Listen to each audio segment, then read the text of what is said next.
Hello students, today we will discuss a new topic that is also last topic of human digestive system, related with human digestive system and human digestion or nutrition in animals. This is digestion and absorption in intestine. Human intestine.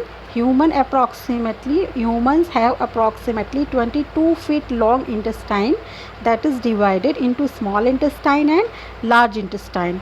Intestine is usually longer in herbivores. You know this, and I discussed this fact earlier also. I discussed that herbivores like rabbit eats cellulosic food. Cellulosic diet means they eat herbs, tree leaves, and these have cellulose in adequate amount, and for digestion of this cellulose there is a long cecum, and due to elongated cecum, intestine is usually longer in herbivores. Okay students, small intestine. The small intestine has three segments. We discussed this many times, that is a small intestine has mainly three parts. These three parts are duodenum, jejunum and ileum. You can see that duodenum, jejunum and ileum, actually these three parts, these are the parts of segments of small intestine. The first segment is duodenum. Duodenum is the only part of the intestine, whether it is small or large. Duodenum is the only part where breakdown of food takes place, means where digestion takes place. In all other parts of intestine, that is jejunum and ileum of small intestine and cecum colon rectum of large intestine, there is no digestion, there is only absorption of digested food. Okay students, the next two parts of small intestine, jejunum and ileum, are mostly responsible for the absorption of nutrients from the processed food into the bloodstream through the walls of intestine. Intestine की दीवार में आगे हम लोग discuss करेंगे villi, structure villi, that is folding of intestinal wall is present. This villi have blood capillaries, and in these blood capillaries, through these blood capillaries, nutrients from the processed food go into bloodstream and absorbed. Okay students, we will proceed now. This is structure of lacteal.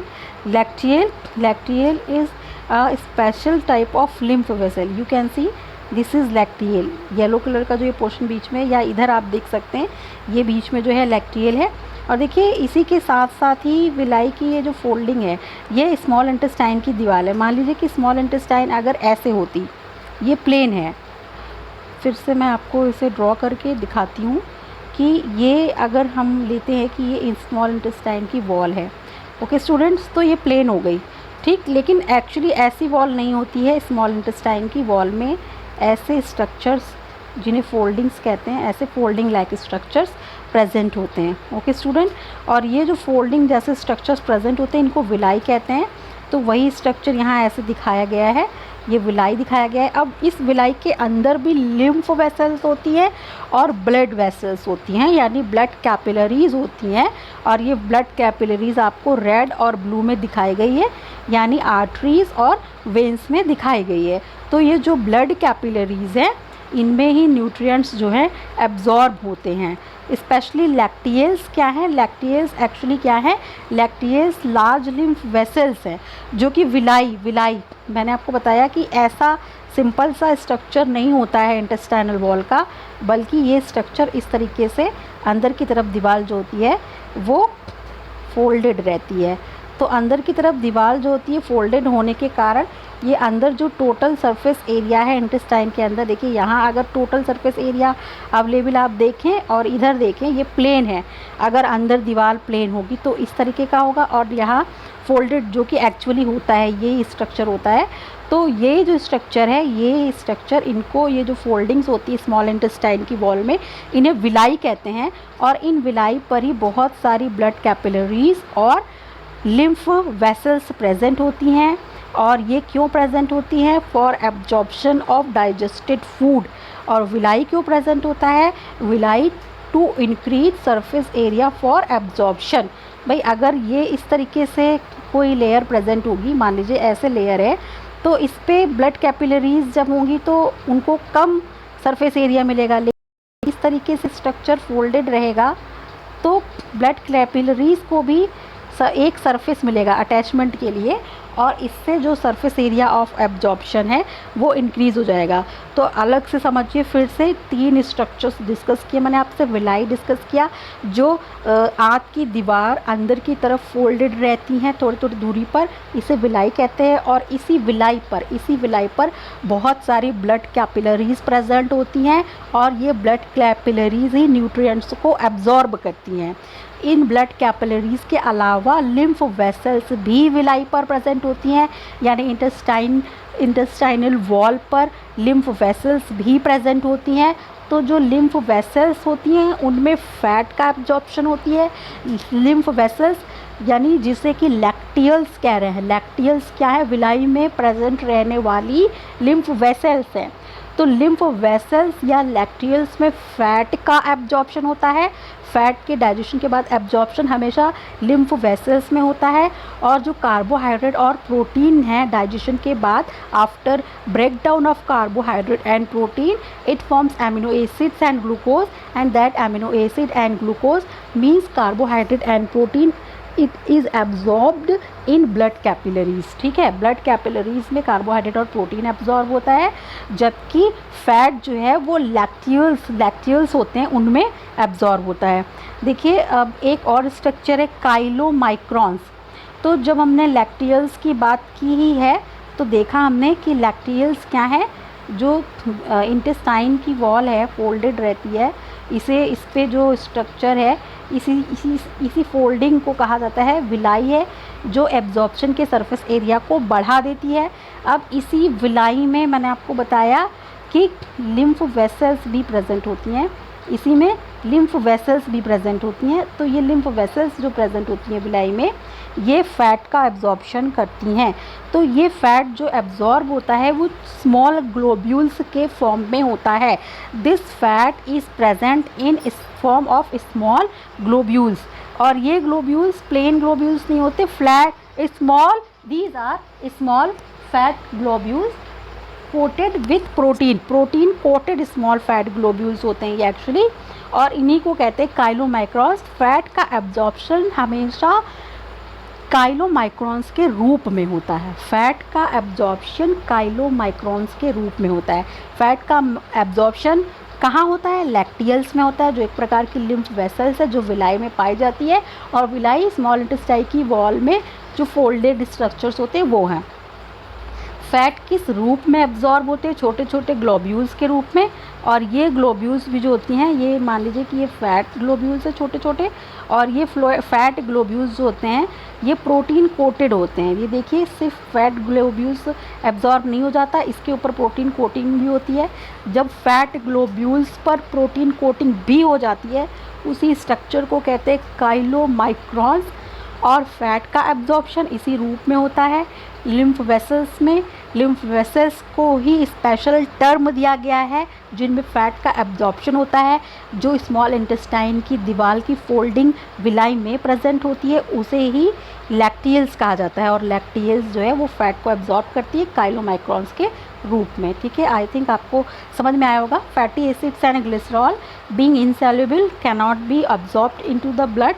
तो ये जब टूटने के बाद बनते हैं, fat के टूटने के बाद फैटी एसिड और ग्लिसरॉल बनता है, लेकिन ये डायरेक्टली एब्जॉर्ब नहीं हो सकता क्योंकि ये इनसॉल्युबल होता है। तो इन्हें क्या करने के लिए, सॉल्युबल बनाने के लिए पहले इनको फैट को लिम्फ वेसल्स एब्जॉर्ब करती हैं, वो भी किस रूप में? काइलोमाइक्रॉन्स के रूप में। फिर वो लिम्फ वेसल्स लैक्टियल्स इसे ब्लड स्ट्रीम में भेज देती हैं। डायरेक्टली ब्लड में फ़ैट एब्जॉर्ब नहीं होता है, लिम्फ वेसल में पहले होता है, फिर लिम्फ वेसल्स से कहाँ जाता है, वहाँ से ब्लड कैपिलरीज में आता है।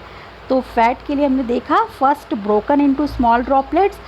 ये स्मॉल ड्रॉपलेट्स जिनमें फ़ैट पहले टूटता है उनको माइसिली कहते हैं। ये माइसिली में कैसे टूटता है? बाइल के एक्शन से। बाइल में बाइल सॉल्ट होता है जो लार्ज फैट मॉलिक्यूल को स्मॉलर स्ट्रक्चर्स में, स्मॉलर ड्रॉपलेट्स में ब्रेक डाउन कर देता है ये माइसिली पर, फिर आकर पैंक्रियाटिक लाइपेज एंजाइम काम करता है जो उसे फैटी एसिड और ग्लिसरॉल में बदल देता है। फिर इसके चारों ओर प्रोटीन की कोटिंग हो जाती है, तब इसे काइलोमाइक्रोन्स कहते हैं और काइलोमाइक्रोन्स के रूप में फैट लैक्टियल्स में एब्जॉर्ब हो जाती है। तो आप फिर से देखिए, यह बात मैं आपको फिर से बताती हूँ कि कैसे ऐसा होता है कि ये जो एक्चुअली फ़ैट मॉलिक्यूल्स होते हैं ये फ़ैट के रूप में प्रेजेंट होते हैं। ये मान लीजिए ये फ़ैट आपको दिख रहा है, ये फ़ैट है, फूड में आया हुआ फ़ैट है जो कि डूडेनम में इंटेस्टाइन की पहुंच गया है। फिर पहले बाइल आएगा, बाइल में बाइल सॉल्ट होता है। ये फ़ैट जो ये बड़े ग्लोब्यूल के रूप में है, इसको पहले छोटे छोटे मॉलिक्यूल में टूटता है, तो इस मॉलिक्यूल को कहते हैं माइसिली। इसे क्या कहते हैं? माइसिली, छोटे छोटे माइसिली में टूटता है और तभी इस पे आके लाइपेज एंजाइम जो पैंक्रियास से रिलीज़ होता है, लाइपेज एंजाइम काम करता है और इससे स्मॉल ड्रॉपलेट्स बन जाती हैं जिनके चारों ओर क्या होती है। अब डाइजेशन के बाद देखिए माइसिली क्या है, डाइजेशन से पहले जो फैट ड्रॉपलेट्स हैं और डाइजेशन के बाद फैट ड्रॉपलेट्स जो हैं जिनके ऊपर प्रोटीन की कोटिंग भी हो गई है और अब ये सीधे एब्जॉर्ब हो सकती हैं, तब इनको काइलोमाइक्रोन्स कहते हैं। और पहले जब छोटे छोटे ग्लोब्यूल्स में टूटता है लार्ज फैट मॉलिक्यूल तो उसको माइसिली कहते हैं। आई होप आपको समझ में आया होगा। तो यही बात लिखी हुई है कि पहले फैट छोटे छोटे ड्रॉपलेट्स में टूटता है तब इसको माइसिली कहते हैं और ये बाइल के एक्शन से टूटता है। फिर ये कहाँ पहुँचता है, ये जब पहुँच जाएगा ड्यूडेनम में तभी ये टूटता है और उसके बाद इस पे लाइपेज एंजाइम काम करेगा तो ये किस में बन जाती हैं, काइलोमाइक्रोन में, और काइलोमाइक्रोन के माध्यम से ये लैक्टियल्स में एब्जॉर्ब हो जाती हैं। These lymph vessels ultimately release the absorbed substances into the blood stream. Okay students, आपको आई होप ये डिस्कशन जो है समझ में आया होगा, बहुत इंपॉर्टेंट है और कॉम्पिटिटिव एग्ज़ाम में बहुत सारे क्वेश्चंस इस डिस्कशन से पूछे जाते हैं। नेक्स्ट है विलाई। मैंने आपको विलाई समझा दिया। The mucosa lining the lumen of alimentary canal, यानी जो एलिमेंट्री कैनाल होती है, ये मान लीजिए एलिमेंट्री कैनाल है तो इसकी जो दीवार होती है इसके अंदर की तरफ कई लेयर्स होती हैं, हर लेयर का अपना नाम होता है, सिरोसा, मस्कुलेरिस, सब मस्कुलेरिस, म्यूकोसा। तो एक लेयर का नाम क्या है, जो सबसे अंदर की लेयर होती है उसका नाम है म्यूकोसा।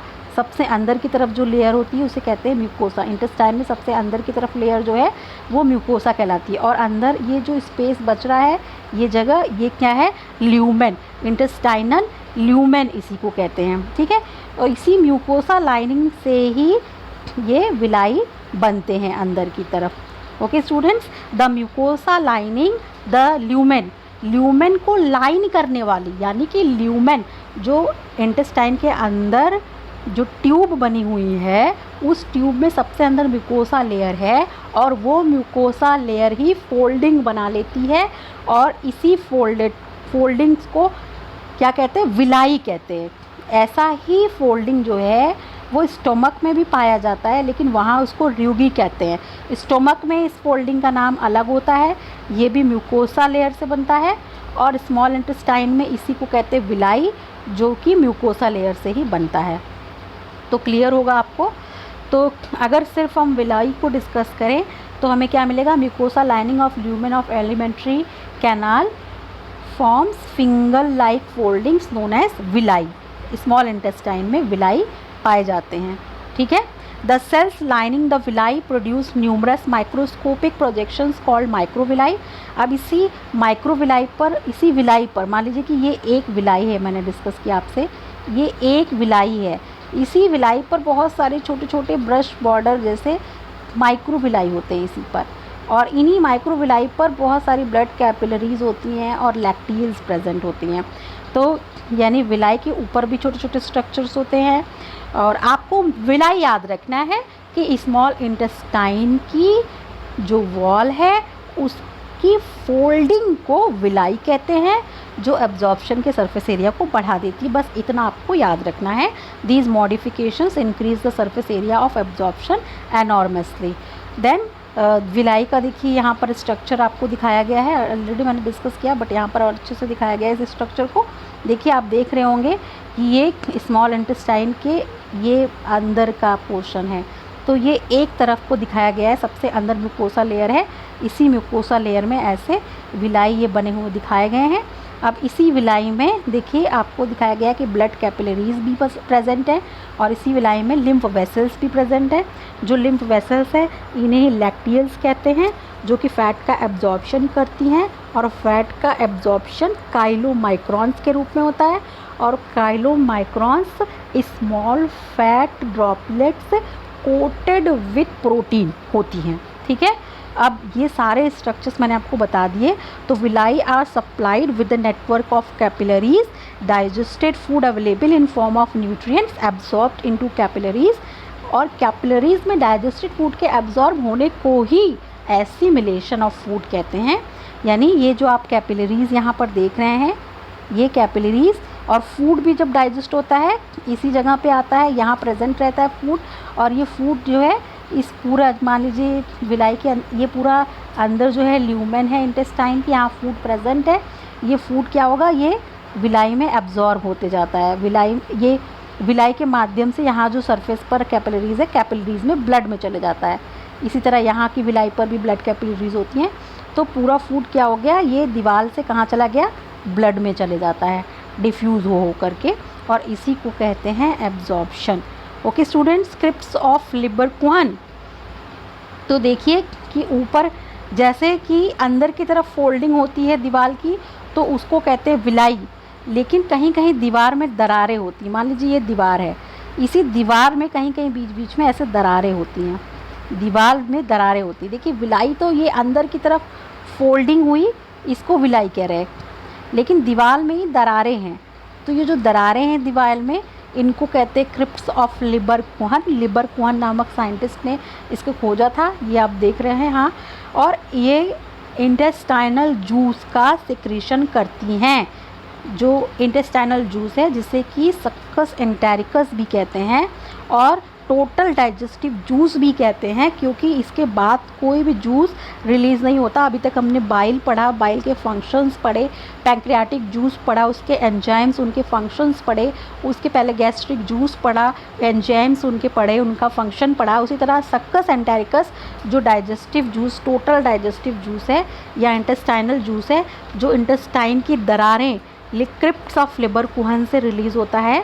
और the intestinal mucosal epithelium has goblet cells which secrete mucus. ठीक है, तो देखिए इंटेस्टाइन में इतना कुछ रिलीज़ हो रहा है, तो इसकी दीवार खुद भी तो गल सकती है, इसकी दीवार ना गले, इंटेस्टाइन की दीवार ना गल जाए, इतना सारा जूस आके रिलीज़ हो रहा है, तो इसके लिए अंदर की तरफ एक दीवार पर कोटिंग होती है म्यूकस की, और गॉबलेट सेल्स ये म्यूकस बनाती हैं। ठीक है, अगर कभी पूछा जाए कि ये सब डाइजेशन जो हम खा रहे हैं वो भी प्रोटीन है, कार्बोहाइड्रेट, फैट है, और इंटेस्टाइन भी जो है वो प्रोटीन और लिपिड की बनी हुई है, तो इंटेस्टाइन की दीवार क्यों नहीं गल जाती है? क्योंकि जो उसकी दीवार है वो म्यूकस से लेयर्ड रहती है, और ये म्यूकस गॉबलेट सेल्स रिलीज़ करती हैं। इंटेस्टाइनल जूस और succus entericus contains a variety of enzymes. Sumala दीदी मैंने आपको बताया, यानी सुक्रेज, माल्टेज, लैक्टेज। सुमाला दीदी बताया मैंने आपको, डाई पेप्टाइडेजेज होते हैं, इसमें डाईसैकेराइडेजेज होते हैं, इसीलिए दीदी बताया। डाईसैकेराइडेजेज होते हैं, डाईसैकेराइड्स को तोड़ते हैं, डाईपेप्टाइडेजेज होते हैं, डाईपेप्टाइड्स को तोड़ते हैं, लाइपेजेज होते हैं, न्यूक्लियोसाइडेजेज होते हैं। ओके स्टूडेंट्स, तो ये जो एंजाइम्स हैं कैसे काम करते हैं अब हम लोग ये देखने वाले हैं। तो देखिए कि आगे का डिस्कशन, ये इंटेस्टाइनल जूस के एंजाइम्स हैं, इनको डिटेल में हम लोग समझेंगे अब। तो देखिए डाईपेप्टाइड्स के ऊपर काम करते हैं dipeptidases. Ages break down dipeptide, break down of dipeptides. तो जितने भी डाईपेप्टाइड्स होते हैं वो हमेशा इस तरीके का स्ट्रक्चर होता है उनका। ठीक है, और ये टूट के क्या बनाएंगे, एमिनो एसिड्स बना लेते हैं। ओके स्टूडेंट, फिर यानी मोनोमर बन गया। अब इस रूप में एब्जॉर्प्शन हो सकता है। इसी तरीके से जो डाईसैकेराइड्स होते हैं उसमें सुमाला, सुक्रोज, माल्टोज, लैक्टोज, तो एंजाइम है सुक्रेज, माल्टेज, लैक्टेज। तो ये टूटते हैं, तो माल्टोज जो है वो ग्लूकोज बनाता है, लैक्टोज ग्लूकोज गैलेक्टोज बनाता है, सुक्रोज जो है वो ग्लूकोज और फ्रक्टोज बना देता है, तो ये सारा जो अब बन गया है ये मोनोमर्स हैं और ये इस रूप में एब्जॉर्ब हो सकते हैं। इसी तरीके से न्यूक्लियोटाइड्स यानी जो भी कुछ खाया पिया जाएगा, पौधा है तो जीव है तो उसका सेल में न्यूक्लियस होगा, न्यूक्लियस में उसका डीएनए होगा, न्यूक्लियोटाइड्स होंगे, डीएनए आरएनए होगा, वो भी शुगर और बेस में टूट जाएगा। यानी इस रूप में ये सब टूट जाएंगे कि अब ये एब्जॉर्ब हो सके। ओके स्टूडेंट, देन ये एब्जॉर्ब होते हैं। इसके अलावा ये अगर आप याद रख सकते हैं तो ज़रूर याद रखिएगा कि जो इंटेस्टाइन की दीवार है जिसमें लिम्फ वेसल्स पाई जा रही हैं, तो ये लिम्फ वेसल्स ही अकेले केवल वेसल्स ही नहीं पाए जाती हैं, कुछ लिम्फ टिश्यूज़ भी पाए जाते हैं, लिम्फ नोड्स भी पाए जाते हैं। जो लिम्फ टिश्यू स्मॉल इंटेस्टाइन की दीवार में पाए जाते हैं उनको पेयर्स पैचेस कहते हैं। और आप जानते हैं कि मेनली जहाँ भी लिम्फ पाया जाता है फैगोसाइटिक सेल्स ये बनाते हैं। फैगोसाइटोसिस जिससे होती है, अगर कोई माइक्रोब्स बैक्टीरिया वगैरह आ गया है तो ये सेल्स इन्हें खा जाएंगी और यानी कि फूड जो अंदर की तरफ है वो सड़ेगा नहीं। इन the wall of small intestine lymphatic tissues are present known as Peyer's patches. Peyer's patches are groups of lymph nodules that are most numerous in the ileum. सबसे ज़्यादा इलियम में होते हैं और आप देखेंगे अभी कि इलियम में ही मैक्सिमम एब्जॉर्प्शन होता है और ये लिम्फोसाइट्स बनाते हैं। पेयर्स पैचेस लिम्फ टिश्यू हैं जो लिम्फोसाइट्स बनाते हैं और लिम्फोसाइट्स का काम क्या होता है? Phagocytosis of microbes.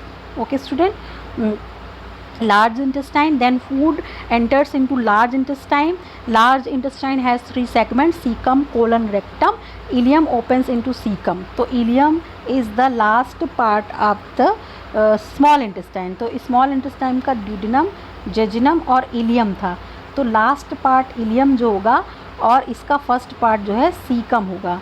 तो जहाँ पर ये दोनों मिलते हैं इलियम और सीकम, वहाँ पर एक छोटा सा पाउच लाइक स्ट्रक्चर प्रेजेंट होता है, vermi form appendix.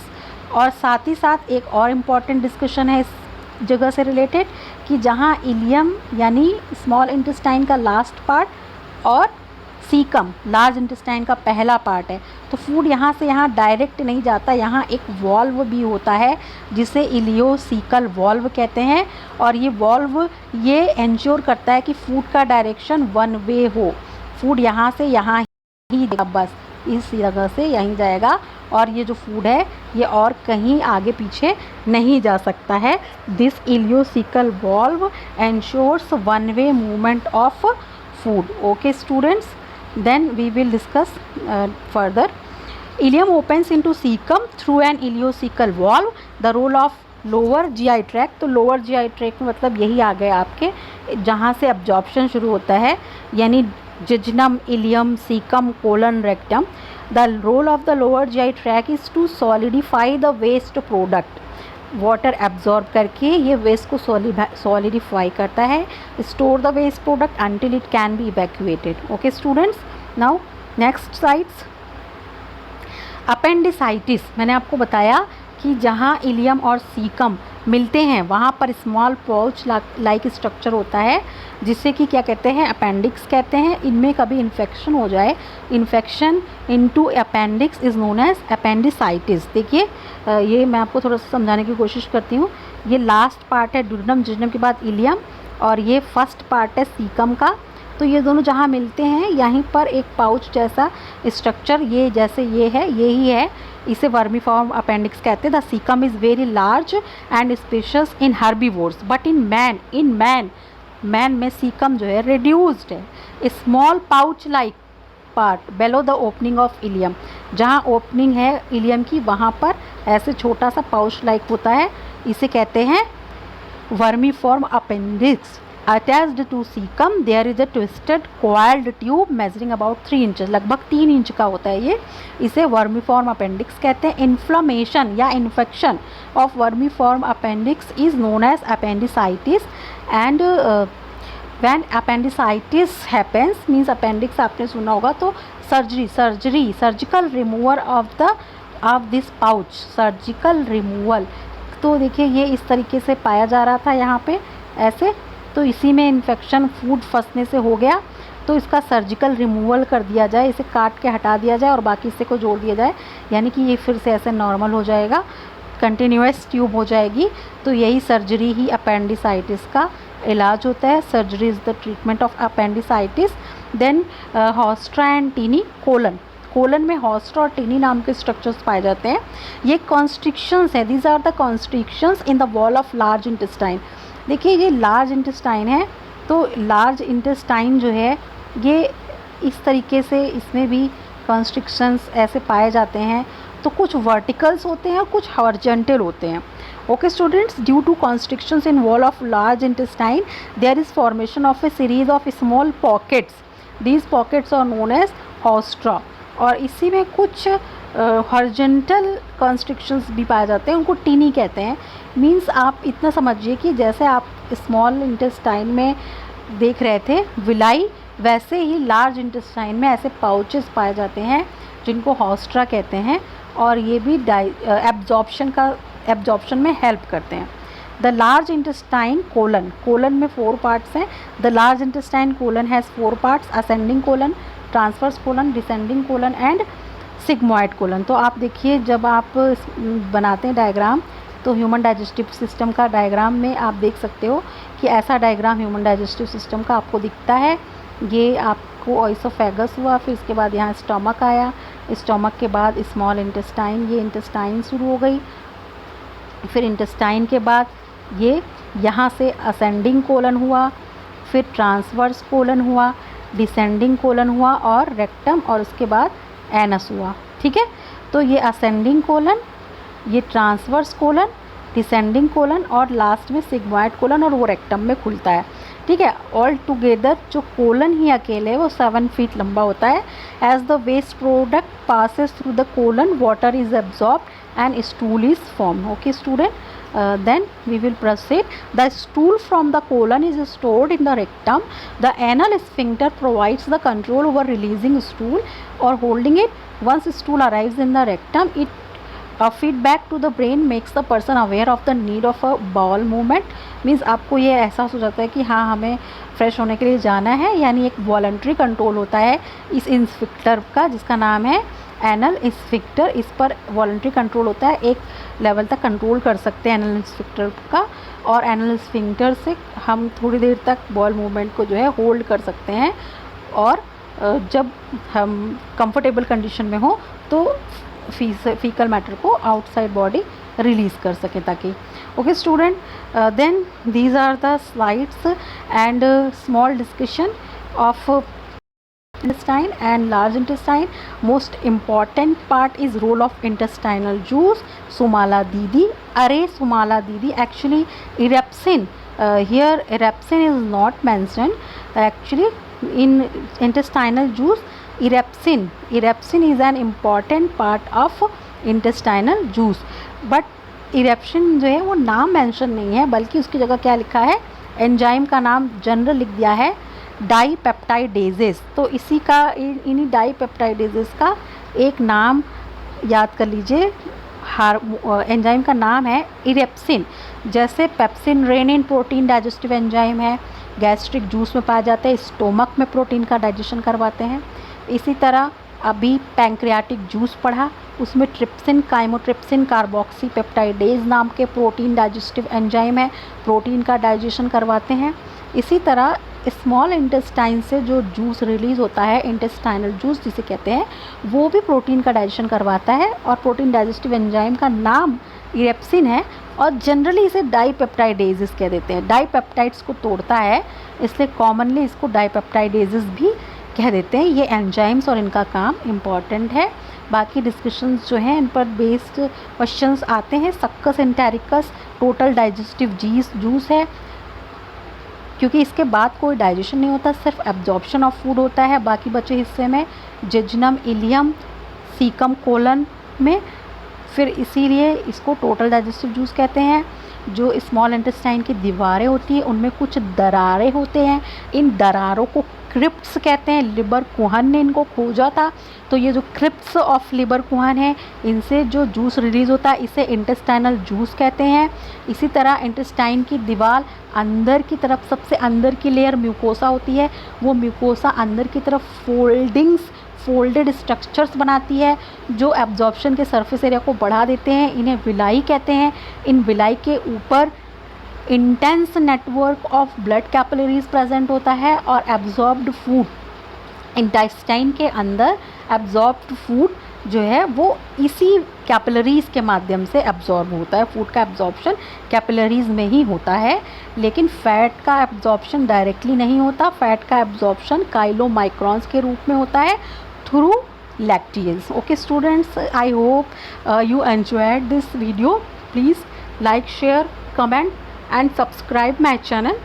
Thank you very so many thanks for watching my videos regularly. Okay, thank you.